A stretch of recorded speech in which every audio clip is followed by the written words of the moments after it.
밤새 안녕하셨습니까? 이런 인사가 오늘따라 더 실감나게 느껴집니다.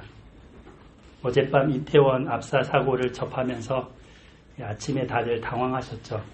저도 당황했는데 이 인사가 말이 정말 너무 귀하구나 하는 생각을 가졌습니다.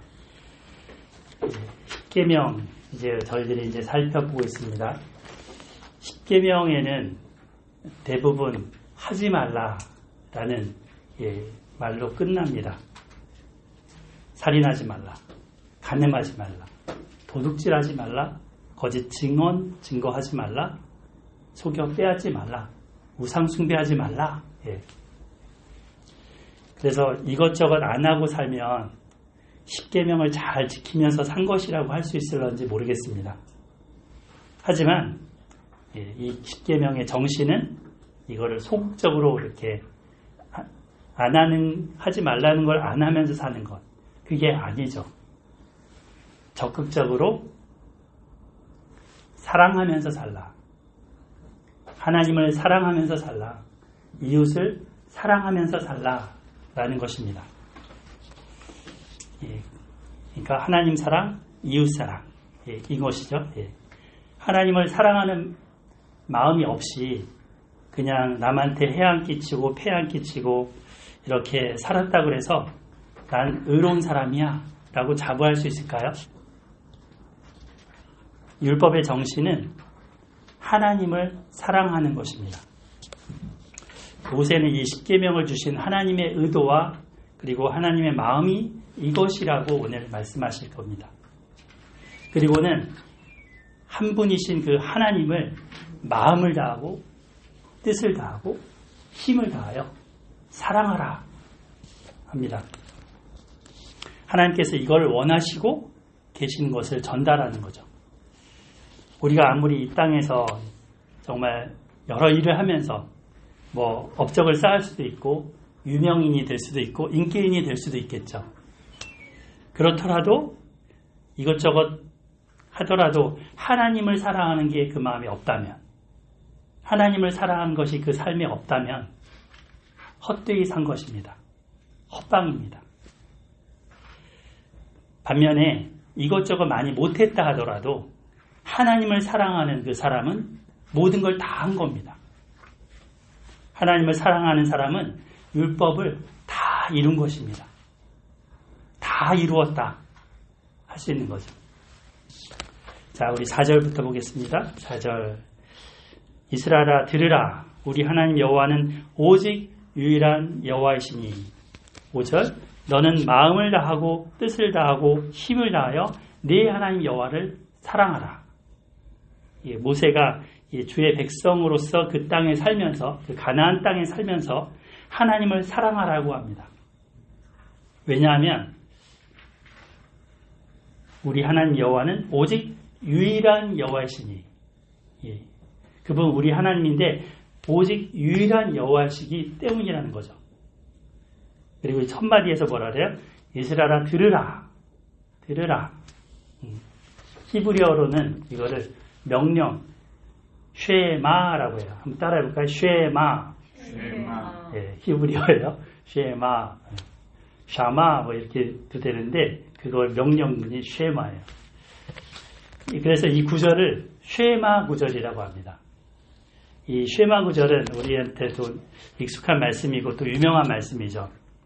우리가 에스라 하우스에서 이제 성경 강좌를 한 번이라도 들었다면 귀가 닳도록 들었던 말씀입니다.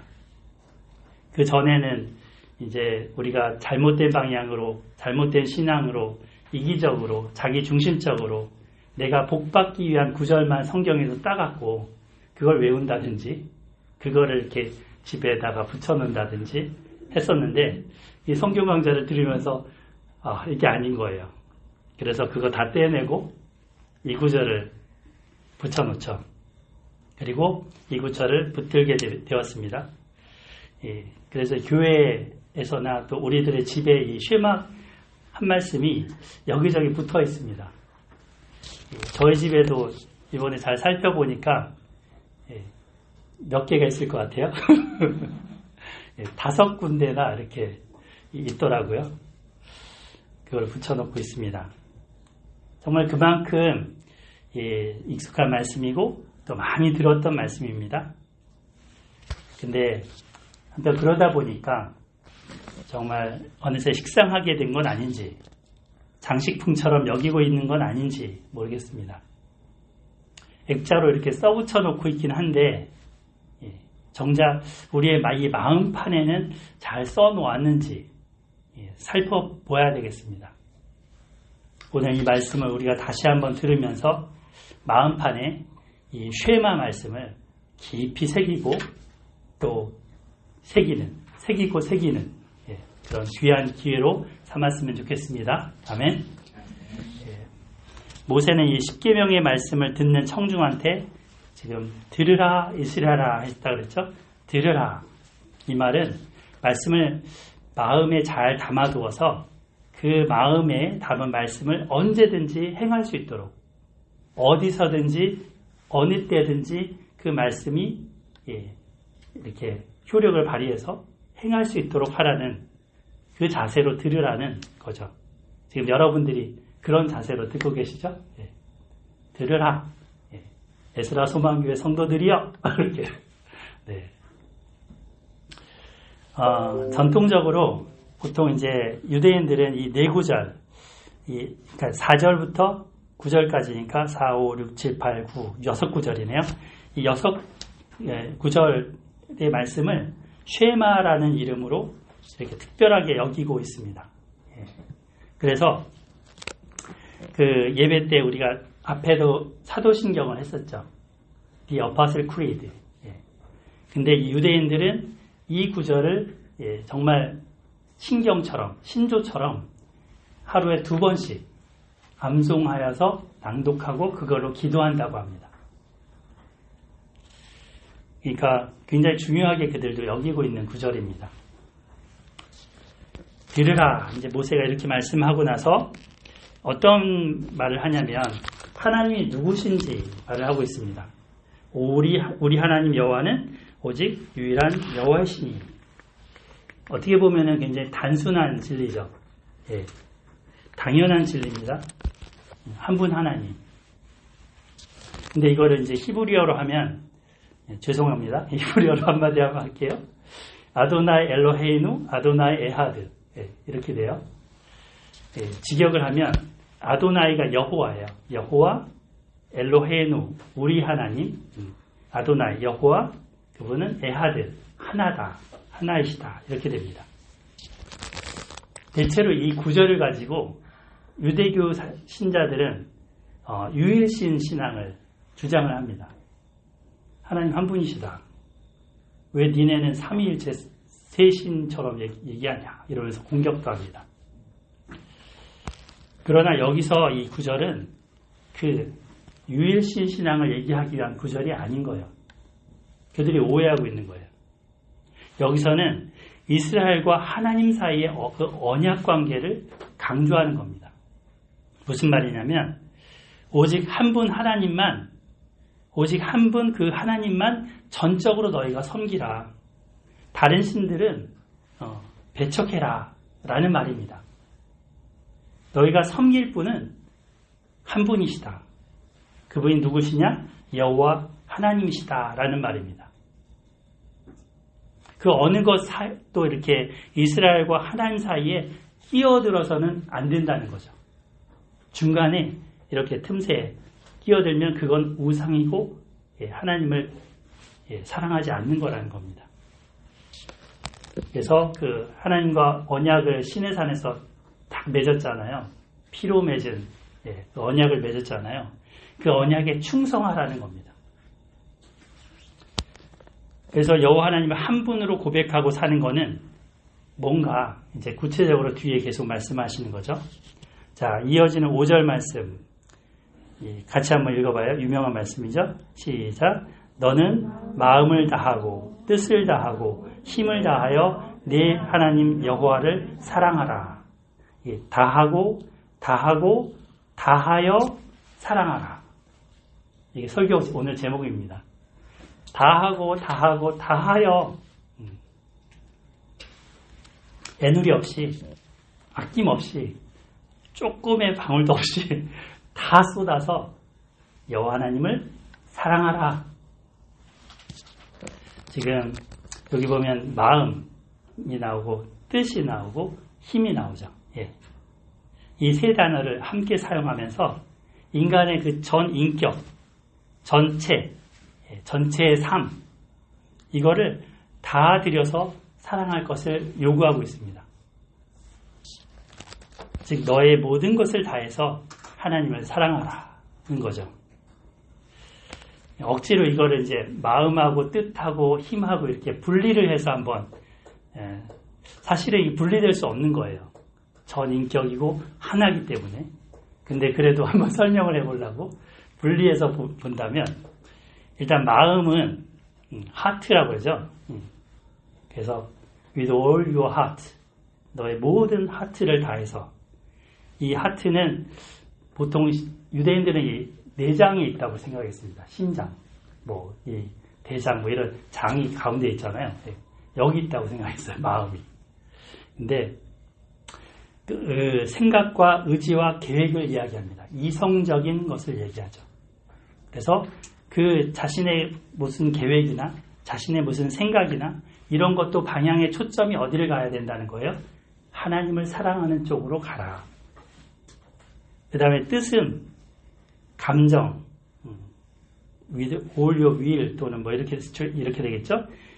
열정, 욕망, 감정, 이런 영역입니다. 그러니까 이성의 영역이든 감정의 영역이든 그걸 다해서 사랑하라. 힘은 뭘까요? 힘은 원래 이 단어가 꾸며주는 말이에요. 매우, 많이, 원래 이런 뜻인데 여기서는 명사처럼 쓰였죠. 근데 정말 많이, 얼마나 많이 할 건가, 이걸 강조하는 거예요. 얼마나 많이 하냐? 전체를 다 하라는 거죠. 그래서 우리의 모든 것을 다해서 하나님을 사랑하라. 이것이 하나님 백성의 의무고 사명이라는 겁니다. 여러분 그 시 중에 제목이 이런 시가 있어요. 사랑하다 죽어버려라. 사랑하다가 죽어버려라. 정호승 시인의 시입니다. 문단에 데뷔할 때 썼던 시인데 이게 굉장히 선풍적으로 인기가 있었습니다. 들어보셨나요? 처음 듣는 분들 있을 수도 있습니다. 아무튼 우리는 뭔가 사랑하다가 죽습니다. 뭔가를 위해서 내 인생을 쏟다가 이제 마지막 결말을 맺는다는 거죠. 그런데 무엇을 사랑하느냐, 그리고 어떻게 사랑하느냐, 이게 너무 중요합니다. 참 안타까운 일이었죠. 오늘 새벽, 어젯밤 일은 참 어이없고 황망한 그런 사건입니다. 약 150여 명 정도가 사망을 했다고 하는데 참 허무하고 부끄럽기까지 한 그런 죽음입니다. 할로윈 파티를 참관하기 위해서 이태원까지 가서 거기서 그 좁은 골목에 길에서 객사를 한 거죠. 깔려서. 참 한 번 죽는 것인데 저렇게 죽으면 안 되지 않습니까? 얼마나 남은 사람들의 마음에도 상처를 주고 있는지 모르겠습니다.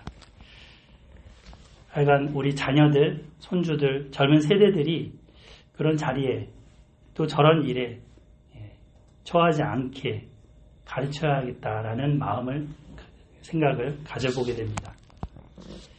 결국 우리가 치르는 것은 메시지 전쟁입니다. 할로윈 참 재밌어. 즐겨봐. 젊어서 놀아야지. 이런 거짓 메시지와 맞서서 그것은 거짓이고 사망의 음침한 곳으로 데려가는 메시지다라는 그런 분별력을 갖도록 부지런히 가르치고 또 배워야 합니다. 대체로 사랑한다고 하면 감정적인 영역에서의 이런 끈끈함, 애착감, 이런 표현 정도로 대체로 생각을 하죠. 근데 여기서 보면 뭐예요? 뜻과 힘을 다한다는 것은 행동까지 표현하는 것입니다. 이게 진짜 사랑입니다. 아들아, 누구누구야? 이러면서 이제, 또는 여보, 사랑해. 아들아, 사랑해. 이렇게 말하면서 마음과 손과 발을 써서 내 주머니에 돈을 투자한다든지 이렇게 하면서 상대방의 필요를 채워줄 때 정말 사랑을 느끼는 거죠. 사랑을 아는 거죠. 예. 그러니까 사랑은 표현하지 않으면 모릅니다. 남자들이 보통 이거 잘 몰라서 아내한테 쿠사리를 받죠. 꼭 말로 해야 알아? 이렇게 되는데 말로 해야 알아. 말로 하란 말이야. 이렇게 나오죠. 사랑은 정말 계획과 나의 진로나 이런 것에 대해서도 정말 이 사랑하는 대상을 위해서 쏟을 때 그게 사랑으로 표현이 되는 겁니다. 나의 성취나 이런 성공이 목적이 아니라 누구를 목적으로 하라는 겁니까? 결국 여기서 하나님이 목적이 되어야 된다는 겁니다. 하나님이 방향이 되어야 된다는 겁니다. 여기 이제 웨스트민스터 소요리 문답을 하나 첫 질문과 첫 답을 갖고 왔는데요. 여기에 보면은 사람의 제일 되는 목적이 무엇입니까? 라는 질문이 있습니다. 예. 사람이 살아가는 가장 중요한 목적이 무엇인가? 왜 인생을 사는가? 굉장히 중요한 질문인데 학교 공부에서는 잘 안 배웁니다. 그죠? 예. 온갖 지식은 다 배우는데 내가 왜 살아야 되는가? 그 목적에 대해서는 잘 못 배웁니다. 근데 성경에서 그 답을 얘기하고 있죠. 왜 공부하고, 왜 일하고, 왜 결혼하려고 하는지. 우리가 일을 할 때 일만 하는 게 아니라 그 일을 통해서 나의 재능을 발휘해보겠다, 돈을 모으겠다, 또 가족을 부양하겠다 하는 목적이 있습니다. 그것도 중요합니다. 중요한 목적입니다. 공부도 그렇죠. 내가 공부를 잘해서 정말 좋은 학교 갈 거야. 또 그 학교, 대학을 가서도 공부를 열심히 해서 좋은 직장에 취업을 할 거야. 그리고 지식을 많이 쌓으면서 나의 성취감을 높일 거야. 취구가 될 거야. 이런 목적을 세울 수도 있습니다. 이것도 정말 중요한 목적이죠. 그런데 이거는 부차적인 목적입니다. 부차적인 목적. 주요 목적이 있고 부차적인 목적이 있는 거죠. 주요 목적이 돼서는 안 됩니다. 그것이 방향이 그렇게 되면 틀린 것입니다. 반드시 인생 사고가 일어나게 되어 있습니다. 근데 이제 이 소요르 문답에서는 이렇게 말하고 있죠. 사람의 제일 되는 목적은 무엇입니까? 하나님을 영화롭게 하는 것과 영원토록 그분을 기뻐하는 것, 즐거워하는 것입니다. 어떻게 하면 이렇게 할 수 있어요? 하나님을 사랑하면 이렇게 되는 거죠. 하나님을 사랑하는 것이다. 오늘 말씀과 결부시켜보면 그거죠. 내 삶의 목적은 하나님을 사랑하는 것이다. 인생을 살면서 하나님의 사랑을 알고 그분의 사랑을 받고 또 내 하나님을 만나서 하나님을 사랑하면서 사는 것, 그리고 영원토록 하나님을 인해서 즐거워하면서 사는 것, 이것이 인생의 목적이면서 방향이 되어야 합니다. 그 시편에도 그런 말이 있죠. 다윗이 내가 주님의 전에 문지기로 있는 것이 오히려 좋습니다. 한 가지 주님 원하는 것은 주님 곁에 있는 것입니다. 그 고백을 합니다. 이것이 십계명을 주신 이유이기도 하고 예수님이 이 땅에 오셔서 자기를 내어주신 이유이기도 합니다. 여기 뜻을 다하여 라고 했는데 뜻을 다한다. 이 말은 네페쉬, 곧 생명을 뜻하는 말이기도 해요. 여기 단어를 제가 써놨죠? 생명. 그 생명을 뜻한다. 그래서 생명을 잃는 한이 있더라도 하나님을 사랑한다는 겁니다. 그러니까 자기 부인과 자기 십자가를 지고 따르는 제자의 삶이 이 하나님 사랑에 결부되어 있습니다. 예수님이 부활하셔서 갈릴리 호숫가에 다시 찾아오셨습니다. 그리고 실패와 좌절 속에 있었던 제자들을 다시 만나시죠. 특별히 베드로를 만나 주십니다. 거기서 시몬, 요한의 아들 시몬아, 네가 이 사람들보다 나를 더 사랑하느냐? 질문하십니다. 주여, 그러하이다. 내가 주를 사랑하는 줄 주께서 아시나이다. 근데 또 물으시죠. 요한의 아들 시몬아, 네가 나를 사랑하느냐? 이렇게 3번이나 그 사랑 고백을 받으십니다. 결국 이것으로 시몬의 그 무너졌던 실패감을 다시금 회복시켜 주시고 예수님과의 사랑의 관계성 속에서 살아가도록 도와주셨습니다. 이것이 그가 초대교회 때 교회를 섬기는 원동력이 되었습니다. 나중에는 예수님처럼 십자가에 이렇게 똑바로 매달려서 순교할 수 있는 자격이 없다, 자기는. 그래서 거꾸로 매달려서 순교했다라는 일화가 남겨져 있습니다. 끝까지, 죽기까지 사랑한 거죠. 네페시, 그 뜻을 다하여 사랑한 거죠. 그 다음에 힘을 다하여 했는데, 이 힘은 우리 일상에서의 에너지죠. 에너지, 힘. 내가 일하고 돈 벌고 뭐 이렇게 하는 힘인데, 이제 이것까지 사용해서 사랑하라 하십니다. 교회를 다니면서 예배드리는 것, 이것도 그냥 하나님을 사랑하는 마음에 기초해야지 내가 잘되고 복받고 이게 목적이 되면 주객이 바뀐 겁니다. 하나님을 사랑하면 그거는 보너스라고 했죠. 보너스. 네. 하나님이 우리 삶의 목적입니다. 결코 수단이 아닙니다. 하나라고 했죠. 그분은 한 분이시다. 하나님과 나 사이에 한 분이시다라는 겁니다. 그래서 이것은 가나안 땅에 들어가는 것, 그것 이상으로 중요합니다. 지금 가나안 땅에 들어갔는데 그 하나님의 백성으로 이렇게 살아야 되는데 그 땅에서 잘 먹고 잘 살고 아이들 잘 낳고 키우고 이것보다 더 중요한 게 하나님을 사랑하는 것입니다. 그거 하려고 거기 들어가는 겁니다. 그곳에서 하나님의 메시지를 전하면서 하나님 나라가 이렇게 그 가나안 땅에서도 이루어지도록 살아내도록 하는 것입니다. 그것이 목적입니다. 그래서 우리들도 이 땅에서 사는 목적이 짧으면 80, 요즘은 더 오래도 살죠. 100세까지도 살고. 그런데 그 사는 목적이 무엇인가?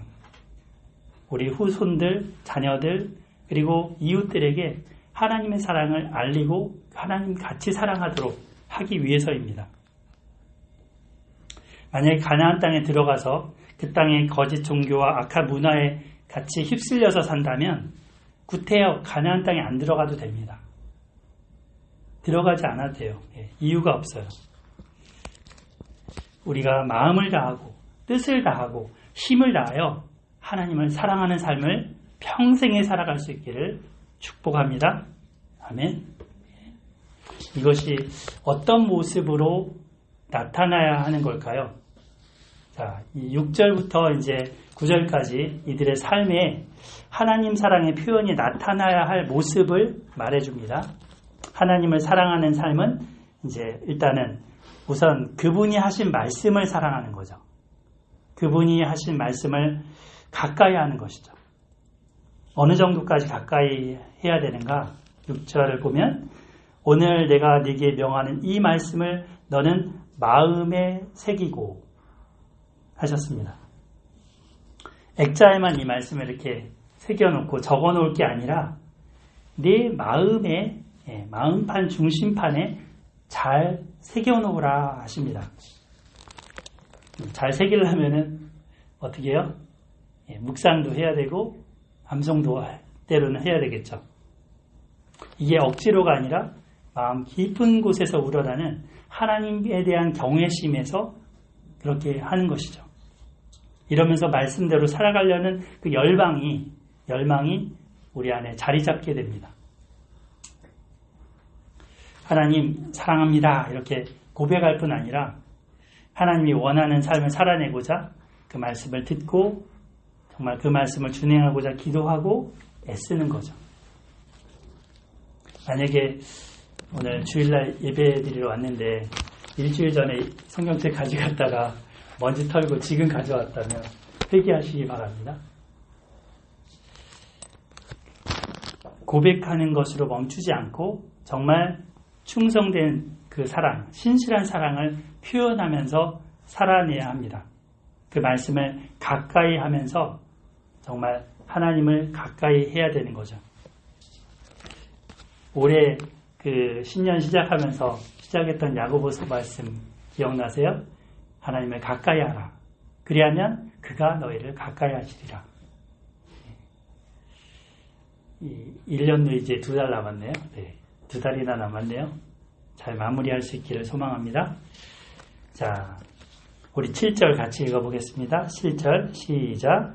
네 자녀에게 부지런히 가르치며 집에 앉았을 때에든지 길을 갈 때에든지 누워있을 때에든지 일어날 때에든지 말씀을 강론할 것이며, 예, 말씀을 가까이 하는 것은 그 자기 자신에게만 그쳐서는 안 된다는 겁니다. 여기서 보면 자기 자녀에게도 전달하라 하시는 거죠. 근데 어떻게 전달을 한다고요? 부지런히 가르치라. 이 원문에서는 이거를 여기 제가 써놨는데 샤난이라고 해놨죠. 히브리어로 발음 그대로 써놨는데 이 샤난이라는 단어는 날카로운 칼로 날카롭게 새긴다라는 뜻이 있습니다. 그러니까 뭔가 이 사람이 이런 기념판 같은 데다가 글씨를 새기는데 이제 망치하고 정을 가지고 톡톡톡톡 두들기면서 애써서 새기죠. 한 번 이렇게 쳐서는 글씨가 이렇게 되지는 않을 거예요. 여러 번 치면서 두들기면서 이 화강암의 평평하고 견고한 면에 글씨가 새겨집니다. 반복적으로 두들깁니다. 그래서 이 단어가 say again and again이에요. repeat. 부모가 사실 이렇게 반복되는 말을 뭐라 그래요? 아이들은 잔소리라고 하죠. 잔소리 듣기 싫어하잖아요. 근데 잔소리가 아니라 정말 약이 되는 말은 사실은 듣기 싫어도 들어야 되는 거죠. 하여튼 이 아이들한테 이렇게 새기라고 합니다. 그 마음판에 새기라. 반복해서 되풀이하면서 그리고 정확하게 글자를 파듯이 하라는 겁니다. 정확하게 글씨가 삐뚤빼뚤 안 나가게 엄청난 수고와 정성이 들어가야 합니다. 그리고 새기고 나면 어떻게 될까요? 그 글이 아주 오랫동안 남아있게 됩니다. 자녀에게 반복적으로 칼로 글을 판에 새기듯이 말을 하면 그게 처음에는 흐려요. 처음에는 그냥 잊어버려요. 그러나 계속 되면서 새겨지는 거죠. 그 인생에 새겨지는 거죠. 모세가 지금 신명기에서도 이 신명기를 신신당부라고 그랬잖아요. 신신당부하면서 설교한다고 그랬는데 이렇게 반복적으로 말을 하고 있습니다. 모세도 자녀에게 가르치듯이 지금 모본을 보이고 있는 거예요. 한 문장을 반복적으로 되뇌이는 것은 사실 좋은 학습법 중에 하나입니다. 영어 문장도 아주 긴 문장도 이렇게 토박토박 자른 다음에 계속 한 10분을 반복을 하면 그 문장이 아예 입에 붙어서 외워집니다. 그죠?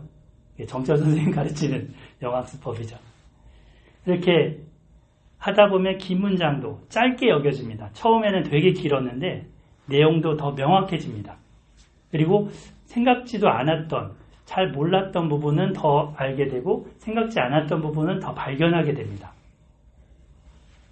자녀에게 부모가 하나님의 말씀을 이렇게 반복적으로 말해주고 들려주는 것은 하나님의 사랑에 하나님을 사랑하는 그 표현이 됩니다. 자, 그러려면 일단 시간과 장소가 필요하죠. 정해진 시간과 정해진 장소가 필요하죠. 근데 모세는 심지어 어느 정도를 얘기하는지 뒤에 나오죠. 집에 앉았을 때든지 길을 갈 때든지 그 노래 중에 앉으나 서나 당신 생각 이런 노래 있죠. 앉으나 서나 당신 생각 이런 것처럼 앉으나 서나 말씀을 생각하라는 거예요. 앉으나 서나 자녀에게 가르치라는 거예요. 또 그렇게 하면서 말씀을 쿡 찌르면 쇳별처럼 탁 떠오르게. 이러려면 부모 자신이 준비가 되어 있어야죠. 부모 자신이 준비가 돼서 자녀가 어떤 상황에 어떤 처지에 어떤 모습인지를 살펴보면서 그에 적합한 하나님의 말씀을 들려줄 수가 있는 거죠. 또 뒤에 보면 누워 있을 때든지 일어날 때든지 보통 이제 밤에 잠을 자기 위해서 눕죠. 그러면 이제 베개 머리에서 이렇게 얘기를 해주는 겁니다. 하나님 얘기를 해주는 거죠. 역사 얘기를 해주는 거죠. 또 아침에 일어날 때든지 하나님 말씀을 들려주라 합니다. 우리의 일상의 모든 시간에 힘써서 집중해서 반복해서 그 아이의 신비에다가 마음의 비석에다가 조각을 하듯이 새기라고 합니다. 가르치라 합니다. 모세만 그런 게 아니에요. 모세만 그런 게 아니고 자, 여기 보면 디모데후서 우리 4장 한번 펼쳐보겠습니다. 디모데후서 4장. 사도 바울의 마지막 유언과 같은 서신이라고 했죠. 신약성경 346페이지입니다. 1절부터 이제 5절까지 한번 볼 텐데요. 제가 1절 읽을 테니까 여러분들이 2절 이렇게 한 절씩 교독해 보겠습니다. 하나님 앞과 살아있는 자와 죽은 자를 심판하실 그리스도 예수 앞에서 그가 나타나실 것과 그의 나라를 두고 엄히 명하노니 그는 말씀을 전파하라. 때를 얻든지 못 얻든지 항상 믿으라.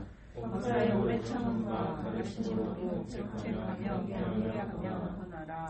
때가 이르리니 사람이 바른 교훈을 받지 아니하며 귀가 가려워서 자기의 사욕을 따를 스승을 많이 두고 또 그 귀를 즐겨서 듣며 판단하기 위한 길을 따르라. 다 같이 그러나 너는 모든 일에 신중하여 고난을 받으며 전도자의 일을 하며 네 직무를 다하라. 아멘.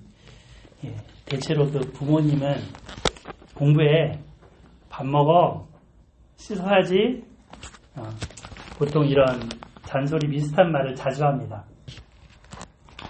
그런 얘기 자주 듣나요? 어떤가요? 학생들? 근데 정작 들려줘야 될 이 하나님의 말씀은 잘 얘기를 못 해주기도 합니다. 저도 부모로 두 아이를 키웠고 지금은 이제 손주도 보고 있지만 이런 일상적인 시키는 일들은 해줍니다. 근데 성경을 가르치는 것은 정말 마음을 먹어야 돼요. 아이도 마음을 먹어야 되고 나도 마음을 먹어야 되고. 근데 저기 바울 사도는 때를 얻든지 못 얻든지 라고 합니다. 말씀을 전파하라. 그러니까 자녀의 신앙교육을 부모가 책임지고 해야 된다는 말씀인데요. 목회자도 또 성도들에게 그 성도들의 신앙을 책임지고 말씀을 먹이라는 얘기이기도 하죠. 목회자인 저도 이제 상대방이 부담스러워하지 않을까 하면서 눈치를 볼 때가 있습니다. 근데 때를 얻든지 못 얻든지 항상 힘쓰라. 이 말씀에 도전을 받습니다.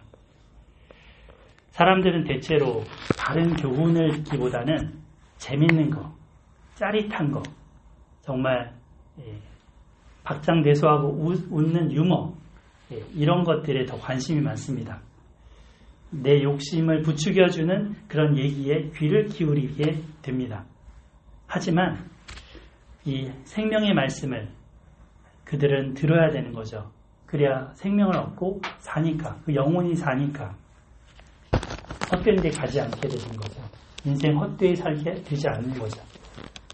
그래서 말씀을 맡은 자는 정말 때를 얻든지 못 얻든지 전파하는 게 사명이고 목숨을 걸고 해야 될 일입니다. 하나님 말씀이 우리 다음 세대가 다른 세대가 되지 않도록 하는 유일한 길인 거죠. 그렇지 않으면 사사기처럼 그 다음 세대가 다른 세대가 되는 것입니다. 세상적으로 뛰어나도록 학원도 보내고 과외도 시키는데 성경 과외 하는 사람은 본 적이 별로 없습니다. 성경 과외. 하지만 성경 과외가 어쩌면 더 중요할 수 있습니다. 영혼 쟁탈전의 문제니까요. 사느냐 죽느냐 이것만큼 중요한 것이 어디 있겠습니까? 자녀한테 부지런하게 말씀을 전파하려면 부모 자신이 아까 말한 것처럼 말씀에 사로잡혀야 합니다. 말씀에 익숙해야 합니다. 말씀으로 머리부터 발끝까지 세포 하나하나까지 꽉 채워서 영적 무장을 해야 됩니다. 목사님이니까 목사님은 그렇게 하시죠. 우리는 먹고 살고 일하기에 바빠요. 네, 물론 이해합니다. 그러나 틈내서 시간 내서 다른 그 취미는 하잖아요. 취미생활은 하잖아요. 그런 시간을 조금이라도 줄여서 하나님의 말씀을 가까이 하고 익숙하게 준비해 놓아야 합니다. 그래야 내가 먹일 게 있는 거죠. 젖이 나와야 배고픈 아이에게 먹이를 주는 거죠. 우리 자녀들은 우는 사자같이 삼킬 자를 찾는 악한 영들에게 언제든지 사로잡힐 수 있습니다. 자나깨나 말씀 전파, 자는 자녀 다시 보자, 자는 자녀 위해 기도하자. 아멘.